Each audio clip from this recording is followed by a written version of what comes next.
Hello friends, mile with கிச்சனில் இன்றைக்கி நம்ம வீட்லேயே நெய் வந்து எப்படி காய்ச்சலாம் அப்படின்னு தான் நம்ம வந்து இன்றைக்கி பார்க்க போகிறோம். இது வந்து பார்த்திங்கன்னா, இந்த நெய் வந்து நான் எப்படி எடுத்தேன்னா, வீட்டில் வந்து பால் காய்ச்சும்போது நம்ம வந்து ஏடு வரும் இல்லையா, அதை வந்து 1 மாதத்துக்கிட்ட நான் வந்து ஸ்டோர் பண்ணி வச்சுருந்தேன். இந்த ஏடை வந்து பார்த்திங்கன்னா ஒரு பாக்ஸில் போட்டு ஃப்ரீசரில் வச்சுருந்தேன். இதை வெளியே எடுத்து வச்சு கொஞ்ச நேரம் ஆறட்டும். ஆறின பிறகு மிக்ஸி ஜாரில் சேர்த்துட்டு கொஞ்சம் கொஞ்சமாக தண்ணி விட்டு நம்ம நல்லா அரைச்சி எடுத்துக்கலாம்.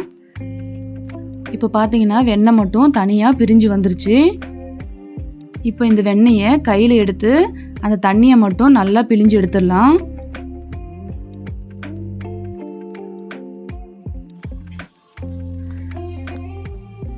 நல்லா பிழிஞ்சு எடுத்துட்டு ஒரு பாத்திரத்தில் தண்ணி எடுத்து வச்சிடலாம்.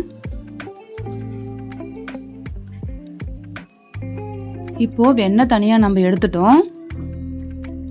இப்போது எடுத்த வெண்ணெயை இன்னொரு பாத்திரத்தில் மாற்றிக்கலாம். மாற்றிட்டு சூடு பண்ணிக்கலாம். அடுப்பை வந்து பார்த்திங்கன்னா சிம்மிலேயே வைங்க. பாருங்க, நல்லா நுரைச்சி நல்லா கொதிக்க ஆரம்பிச்சிருச்சு.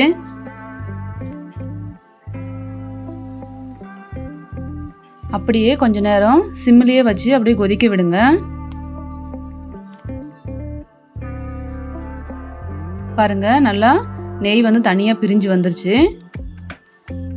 பாருங்க, நம்ம வந்து வீட்லேயே நெய் வந்து காய்ச்சிட்டோம். இப்போ இதை வடிகட்டியில் நல்லா ஃபில்டர் பண்ணி எடுத்துக்கலாம். ஆறின பிறகு வடிகட்டி எடுத்துக்கோங்க.